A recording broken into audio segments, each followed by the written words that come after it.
Hello everyone. Today we are here to study our poem 6 from class 12th English Flamingo book, and the title of the poem is Aunt Jennifer's Tiger, written by Adriana Rich. So student, the poet of this poem, Adriana Rich, is one of the famous American poet, essayist and feminist. So being a feminist, her maximum writing, if you see, has an impression of feminism. In maximum of her writing, Adriana Rich has talked about feminism, like about the female and the, we can say, the oppression of the patriarchal society on women. So Aunt Jennifer's Tiger is one of them. In this poem, Adriana Rich, the poetess, is showing us, we can say, the married life. The poetess has told us about a woman experience after marriage. Okay, so in this poem we can see the Aunt Jennifer is here. Not particular, poetess is not talking about particular about her aunt. Aunt Jennifer represents the women all over the world, particularly the women in America during 1950s. So 1950s का जो time था America में, तो वो उस समय बहुत ज़्यादा we can say the patriarchal society थी. पेट्रियार्कल सोसाइटी मीन जहाँ पर मेल शेविनिज़म बहुत ज़्यादा देखने को मिलता था, मेल ऑपरेशन बहुत ज़्यादा था फैमिलीज़ पर और विमेन पर. तो आफ्टर मैरिज मतलब जो विमेन हैं, they we can say are not at all free. They are not even have the rights to speak or to think about herself or to do anything. Even उस time पे divorce लेना भी जो था society में अच्छा नहीं माना जाता था. तो जो विमेन की उस समय जो कंडीशन थी उसको लेके मतलब जो एड्रियाना रिच है उन्होंने इस पोएम में एक्सप्लेन किया है इस पोएम को. सो चलिए हम इस पोएम को स्टार्ट करते हैं. Student, let me tell you, this is the last poem of your book Flamingo and one of the most important poem, and yes, very easy, but again इसके जो मीनिंग है बहुत ही डीप मीनिंग निकल रहे हैं इस पोएम में. तो I want you to understand this first. Just have a thorough knowledge about each and every vocabulary which poetess has used in this poem, because बहुत इंपॉर्टेंट है and I am damn sure ये आपके exam में इसमें से question या extract ज़रूर आने वाला है. तो मैं फिर से आपको बोल रही हूँ कि पोएम बहुत ईजी है. अगर आप इसे अच्छे से समझ लेंगे तो एक दो में ही आपका हो जाएगा ये question. So let's begin this poem. सबसे पहले तो स्टूडेंट इस पोएम में राइमिंग स्कीम देख लो आप. पूरी पोएम में आपको AABBCC राइमिंग स्कीम देखने को मिलेगी. और ये जो आपकी पोएम है ये 3 स्टैंजाज में लिखी हुई है और इसमें हीरोइक कपलेट में लिखी हुई है ये पोएम. कपलेट क्या होते हैं? कपलेट होते हैं जो 2 लाइन्स मतलब जिनके जो राइम्स करती हैं, मतलब 2 लाइनें consecutive lines will end with the same we can say the rhyming scheme. अब इसमें देखिए screen green, right, and after that अगर हम इसमें देखते हैं नेक्स्ट में वूल पुल, बैंड हैंड. तो ये जो आप हर जगह देखेंगे इसमें जो है हीरोइक कपलेट. हीरोइक मतलब जो 2 लाइन्स, कपलेट है तो 2 लाइन्स हैं, लेकिन उन 2 लाइन्स में मीनिंग कंप्लीट हो रहा है. What exactly the poetess want to say within 2 lines, वो जो एक मीनिंग जो है पोएट का वो कंप्लीट हो रहा है उन 2 लाइनों में. आगे नहीं बढ़ रहा है, आगे वो दूसरी बात कह रही है. ठीक है, तो दैट इज़ हीरोइक कपलेट. तो ये जो आपकी पोएम है हीरोइक कपलेट में लिखी गई है. So let's begin it. Aunt Jennifer's tigers prance across a screen, bright toppest denizen of a world of green. देखिए यहाँ पर Aunt Jennifer's tigers, पोएटस ने ये नहीं बोला माई Aunt Jennifer's. Aunt जेनिफर जो है बहुत ही उस टाइम में मतलब US का बहुत ही कॉमन नेम है. तो आंट जेनिफर जो है यूजली कह रखे कि जो फीमेल है विमेन को शो कर रहा है, ये सारे ऑल ओवर द वर्ल्ड जो है विमेन को रिप्रेजेंट कर रहा है ये नेम। तो आंट जेनिफर्स, तो तभी पोइट ने यहाँ पर, अगर पोइट पर्टिकुलरली अपनी किसी आंट की बात कर रही होती तो वो लगाती माई आंट जेनिफर, लेकिन यहाँ पर पोइट ने कुछ अपना पर्सनली नहीं लिख रही है, वो ऐसे कर रही है कि जैसे सब लोग उनको जानते हैं, सब लोगों को पता है कौन है आंट जेनिफर, इसलिए उन्होंने आंट जेनिफर बोला है, माई आंट जेनिफर नहीं बोला है। तो यहाँ पर जो आंट जेनिफर है वो वीमेन को शो कर रहे हैं, वो कह रहे हैं आंट जेनिफर्स टाइगर, जो आंट जेनिफर के टाइगर हैं। Here the poetess is not talking about tigers only, she is talking about aunt Jennifer's tiger. Aunt Jennifer के जो टाइगर हैं वो प्रैंस करते हैं अक्रॉस अ स्क्रीन। अब देखिए जो प्रैंस का मतलब क्या होता है, उछल कूद करना, बहुत ही जैसे कॉन्फिडेंटली और खुशी से जब वो चलते हैं, उछलते कूदते हुए चलते हैं, उसे प्रैंसिंग बोलते हैं। अक्रॉस अ स्क्रीन, स्क्रीन पर एक तरफ से दूसरी तरफ आंट जेनिफर के जो टाइगर हैं वो प्रैंस कर रहे हैं, उछल कूद कर रहे हैं। कौन सी स्क्रीन है, देखिए मैं आपको दिखाती हूँ। देखिए ये जो आंट जेनिफर टाइगर लिखा हुआ है, इसके ऊपर ही ये जो एक टाइगर की इमेज बन रही है, ये जो सर्कल है ये क्या है, बेसिकली इसे टेपेस्ट्री बोलते हैं। टेपेस्ट्री क्या होता है, जैसे आपने कभी देखा हो घर पर एम्ब्रॉयडरी वर्क होता है, फीमेल किया करती थी पहले, तो बहुत ज़्यादा हुआ करता था। तो जो फीमेल है वो एम्ब्रॉयडरी किया करते हैं, कढ़ाई किया करते हैं, तो वो क्या करते हैं, कैसे टेपेस्ट्री एक सर्कल सा होता है जिसमें मतलब जो कि एक फ्रेम होता है, कढ़ाई करने का फ्रेम होता है, उसमें क्या करते हैं कपड़े को मतलब से बिल्कुल फिट कर देते हैं, और ऊपर देख रहे हो ये जो बन रहा है ये उसका स्क्रू है, जिससे कि वो उस कपड़े को टाइट कर देते हैं, और उसके ऊपर जो है एम्ब्रॉयडरी की जाती है धागे से। तो ये जो स्क्रीन, ये जो टेपेस्ट्री की ये जो कपड़ा जिस पे फिक्स किया जाता है, उस कपड़े की स्क्रीन को यहाँ पर स्क्रीन बोला गया है, ठीक है। तो आंट जेनिफर जो है वो एक एम्ब्रॉयडरी कर रही है जिसके ऊपर वो टाइगर्स की इमेज बना रही हैं, और उनके जो टाइगर है वो स्क्रीन पे प्रैंसिंग कर रहे हैं। Okay, bright topaz denizens. अब देखिए वो क्या कह रहे हैं कि ये जो टाइगर्स है ये कैसे हैं, ब्राइट कलर के। टॉपेज क्या होता है, टॉपेज एक जैसे हम कह लीजिए एक येलो कलर का बहुत ही चमकने वाला स्टोन होता है, जैसे हम रिंग्स में पहनते हैं ना, पुखराज वगैरह, तो वो जो स्टोन्स होते हैं वो टॉपेज एक स्टोन होता है जो कि येलो कलर का बहुत ही ज़्यादा शाइनिंग ब्राइट कलर का चमकने वाला होता है। तो यहाँ पर टाइगर्स को जो है ब्राइट टॉपेज बोला गया है, मतलब वो चमकने वाले टॉपेज हैं। डेनिजन, डेनिजन क्या होते हैं, जो नेटिव होते हैं, जो निवासी कह लीजिए, और कहाँ के नेटिव है वो, of a world of green. World of green means forest. तो पोएटिस यहाँ पे कह रही है कि आंट जेनिफर के टाइगर जो हैं वो स्क्रीन पर उछल कूद कर रहे हैं, वो बिल्कुल बहुत ब्राइट येलो कलर के जो कि फॉरेस्ट के नेटिव हैं, वो अब आंट जेनिफर के स्क्रीन पर प्रैंसिंग कर रहे हैं। They do not fear the man beneath the tree, they pace in sleek chivalric certainty.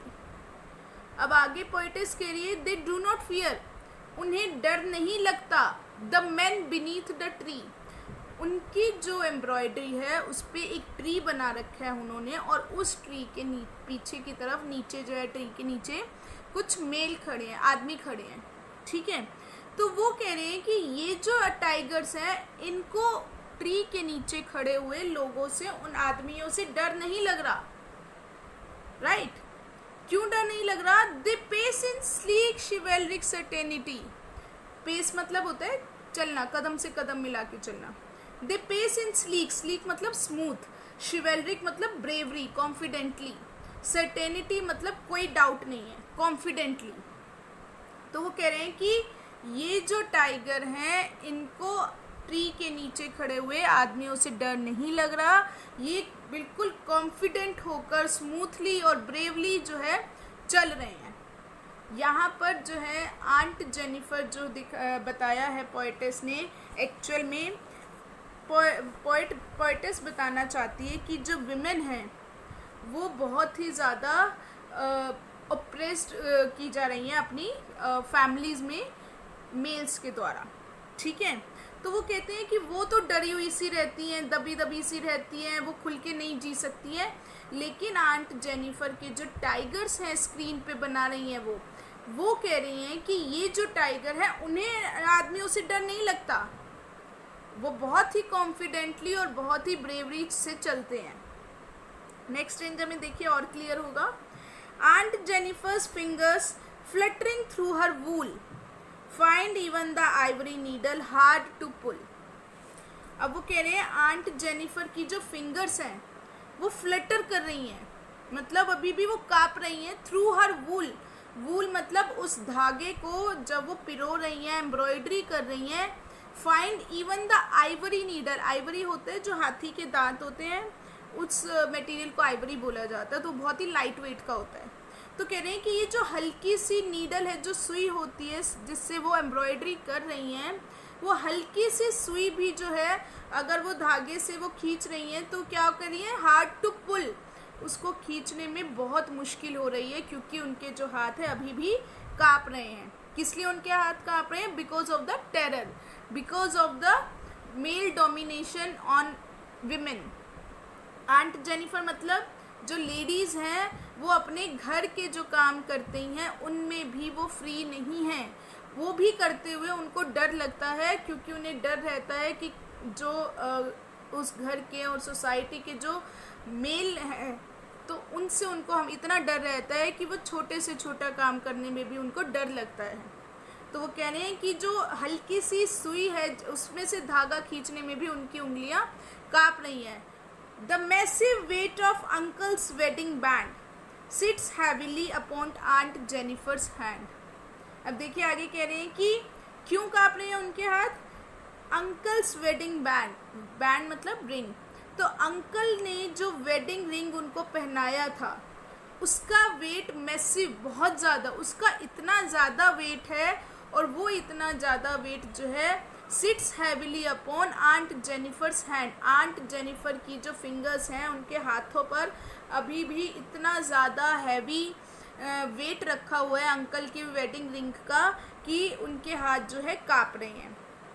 तो यहाँ पर जो अंकल की वेडिंग रिंग है उसका मतलब क्या है कि वेडिंग रिंग मतलब जो उनका जो फैमिली, जो अंकल हैं उनका इतना ज़्यादा आंट जेनिफर मतलब जो विमेन हैं उन पर इतना ज़्यादा इफ़ेक्ट है कि वो कह रहे हैं कि उनके डर की वजह से वो जो हैवी, सच में उनकी रिंग इतनी हैवी नहीं है, यहाँ पर क्या दिखा रहे हैं कि जो मेल डोमिनिज्म है, मेल जो इतना ज़्यादा डोमिनेट कर रहे हैं फीमेल को, तो वो जो इतना ज़्यादा अपना इफ़ेक्ट छोड़ते हैं और उनको बिल्कुल भी फ्री नहीं रहने देते, उनके ऊपर उनको किसी चीज़ को, काम को करने की फ्रीडम नहीं होती, ना कुछ उन्हें बोलने की फ्रीडम होती है, ना वो अपनी मर्ज़ी से कुछ कर सकती हैं। तो कहते हैं कि उनका जो दबाव पड़ा हुआ है, दबाव बना हुआ है उन पर, उसकी वजह से जो है उनके हाथ काँप रहे हैं। तो in this stanza we can say the poet is showing that women throughout her life work to glorify tigers.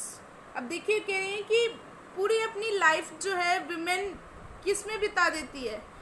अपनी फैमिली को, अपने हस्बैंड को ग्लोरीफाई करने में। बट नाउ अब क्या लग रहा है that she feels her marital band become a burden on her. अब उनका जो मैरिटल बैंड है वो अब उन पर एक बर्डन बन गया है, राइट? तो पूरी वो इतना काम घर का कर रही हैं अपने फैमिली मेम्बर्स के लिए, अपने हस्बैंड के लिए, लेकिन वो क्या है, अभी भी वो इन कामों को करते हुए भी इतने पूरी लाइफ वो अपनी लगा देती है सब काम, इन चीज़ों को करने के लिए, अपने हस्बैंड को ग्लोरीफाई करने के लिए, अपनी फैमिली को आगे बढ़ाने के लिए, बच्चों को आगे बढ़ाने के लिए। लेकिन वो क्या कह रही हैं, लेकिन ये मैरिज जो है उन्हें क्या लगती है, एक बर्डन सी लगती है, क्योंकि वो खुल के जी नहीं पा रही हैं। आगे देखिए, when aunt is dead her terrified hands will lie still ringed with ordeals she was mastered by। कहते जब आंट मर जाएंगी, अब देखिए यहाँ पर क्या बोला है, when aunt is dead, ऊपर के दोनों स्ट्रेंजर्स में देखिए आंट जेनिफर यूज हुआ है, लेकिन थर्ड स्ट्रेंजर में पोएट ने यहाँ पर आंट जेनिफर नहीं बोला है, क्या बोला है, आंट। मतलब जब वो अपनी पूरी लाइफ ख़त्म कर देती हैं, बिता देती हैं अपने बच्चों को ग्लोरीफाई करने में, अपने हस्बैंड को ग्लोरीफाई करने में, अपने हस्बैंड की फैमिली की इतने काम करने में, तो वो कहते हैं कि जब उनके ऊपर इतना ज़्यादा उन पे दबाव बनाया जाता है, कुछ करने नहीं दिया जाता, तो वो क्या होता है, जो आंट जेनिफर मतलब जो फीमेल है वो अपनी आइडेंटिटी भी लूज़ कर देती हैं, उनकी आइडेंटिटी भी ख़त्म हो जाती है।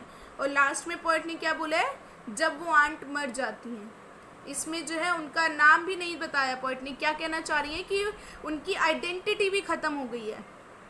और when aunt is dead her terrified hand, जो उनके डरे हुए हाथ हैं, विल लाई पड़े होंगे, स्टिल रिंग्ड, अभी भी उनमें वो रिंग होगी, विद ऑडिल्स, ऑडिल्स क्या होता है, टॉर्चर करना, शी वॉज मास्टर्ड बाय, जिसमें उनको मास्टरी मिल गई है। मतलब देखिए किसी चीज़ में मास्टरी कब मिलती है, जब हम उस काम को बार बार करते जाते हैं तो हम उस चीज़ में मास्टर हो जाते हैं, राइट। अब यहाँ पर आंट जेनिफर क्या कर रही हैं, आंट जेनिफर जो है उनके ऊपर उनके हस्बैंड का इतना दबाव पड़ा हुआ है कि वो पूरा टाइम डरी हुई सी रहती हैं। तो कह रहे हैं वो इतना ज़्यादा टॉर्चर करते हैं उनको कि वो टॉर्चर सहन करने में अब वो मास्टर हो गई हैं। तो कह रहे हैं कि व्हेन आंट इज डेड, जब आंट मर जाएंगी तो उनके जो डरे हुए हाथ है वो उनमें अभी भी वो रिंग होगी, मतलब वो अभी भी मैरिड होंगी। इतना ज़्यादा टॉर्चर विद ऑर्डील्स, इतना ज़्यादा उनके ऊपर टॉर्चर किया जा रहा है, लेकिन फिर भी वो अपनी मैरिड लाइफ को नहीं छोड़ेंगी और वो जो है एंड तक, अपनी लाइफ के एंड तक वो मैरिड ही रहेंगी, कोई सेपरेशन नहीं करेंगी, कोई डाइवोर्स नहीं लेंगी, क्योंकि उस टाइम पे जो है जब ये पोएम लिखी गई थी और इवन अभी भी हमारी सोसाइटी में तो मतलब जो डाइवोर्स्ड विमेन है उनकी तरफ बहुत अच्छे से उनको नहीं माना जाता है सोसाइटी में। तो कहते हैं कि वो डाइवोर्स नहीं लेंगी तो वो मरेंगी तो भी उनके हाथ वैसे ही डरे हुए होंगे और वो वैसे ही मैरिड होंगी और इतना टॉर्चर वो सहन कर रही होंगी कि अब तक तो वो मास्टर हो गई होंगी इन चीज में। The tigers in the panel, कह रहे हैं कि इस पैनल में जो टाइगर हैं, दैट शी मेड, जो उसने बनाए हैं, लेकिन वो कैसे होंगे, विल गो ऑन प्रैंसिंग, वो उछल कूद करते रहेंगे, वैसे ही प्राउडली रहेंगे और उन्हें किसी का डर नहीं होगा।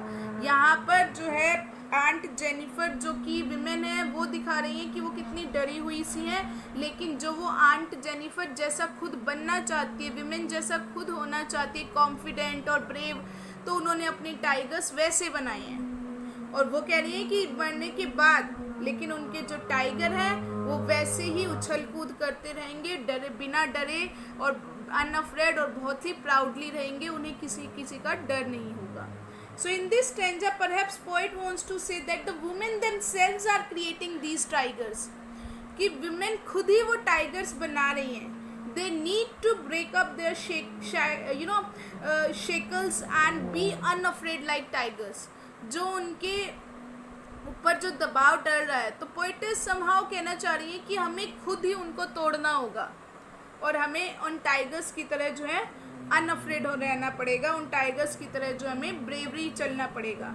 सो here tigers represent her dreams, her desire to be free from constant fear and oppression, right. अब इनकी लास्ट 2 लाइनों से यही पता चल रहा है कि ये उनके ड्रीम, उनकी इच्छाएं हैं। और somehow हम देख सकते हैं they present sharp contrast to Aunt Jennifer, who is bound by constraints of married life, right? So यहाँ पर poet third line stanza में यही कहना चाह रही है कि with the death of one oppressed woman, oppression will not vanish from society। अब आंट जेनिफर मर जाएंगी लेकिन उनके जो डरे हुए हाथ वो वैसे ही रह जाएंगे, वैसे ही पड़े होंगे। मतलब एक ओप्रेस्ड वुमेन जब मर रही है उसका मतलब ये नहीं है कि ऑपरेशन और जो मेल शेवनिज्म है वो ख़त्म हो रहा है सोसाइटी से, वो वैसे ही रहता है, वो ख़त्म नहीं हो रहा है सोसाइटी से। सो स्टूडेंट, ये आपकी पोएम थी aunt Jennifer's tiger. I hope आपको समझ आ गई होगी। इसमें देखिए सबसे पहले तो ये आयरॉनिकल पोएम है, क्योंकि इस पोएम में देखिए सबसे पहले तो जो विमेन है वो खुद वीक और सबमिसिव है, लेकिन वो एक ऐसी पिक्चर्स बना रही है टाइगर की जो कि बहुत स्ट्रॉन्ग और फियरलेस है। ब्रूटल टाइगर्स आर डिपिक्टेड शिवेलरिक, उनको तो शिवेलरिक बोला है, बहुत कॉन्फिडेंट और बहुत ब्रेव बोला है, जबकि कल्चर्ड मैन जो है उन्हें ऑप्रेसर दिखाया गया है. Even the creator dies, her work will continue to exist. तो ये सारी चीज़ें क्या दिखा रही है, that this poem is ironical poem. और इसकी जो वो है rhyming scheme I have already share with you. After that we can see in the first line poet जो बता रही है टाइगर जो है वो प्रेंसिंग कर रहे हैं. तो ये जंगल के टाइगर्स नहीं है, तो यहाँ पर पर्सोनिफिकेशन पोएटिक डिवाइस है, क्योंकि नॉन लिविंग टाइगर्स हैं और वो उछल कूद नहीं कर सकते हैं, तो वह यहाँ पर पर्सोनिफिकेशन है. सेकेंड लाइन देखिए, ब्राइट टॉपेज, ब्राइट टॉपेज उन्हें बोला गया है, तो यहाँ पर मेटाफर पोएटिक डिवाइस है, right. And third and fourth line जो है दे से स्टार्ट हो रही है, तो यहाँ पर एनाफोरा पोएटिक डिवाइस है. Chivalric certainty, alliteration poetic device. Second stanza, fingers fluttering, again alliteration. And after that the massive weight of uncle's wedding band, uncle के वेडिंग बैंड को मैसिव वेट करा है, मेटाफर है यहाँ पर.